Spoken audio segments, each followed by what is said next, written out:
Pero bueno.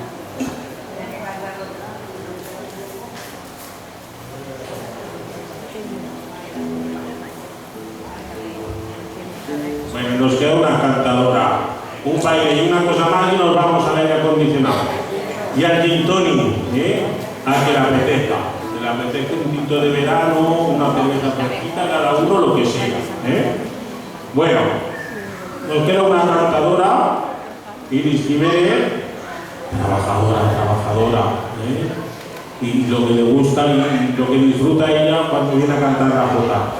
Lo que le gusta, lo que disfruta y lo que nos hace disfrutar. Hoy va a ofrecerles pues, una primicia para ella, porque es algo que hemos ensayado ya hace tiempo, pero la verdad es que nunca lo hemos caído a escena, porque es algo así un poquito especial, un poco particular. Es una jota que lleva una coda al final y que seguro que es del agrado de todos ustedes.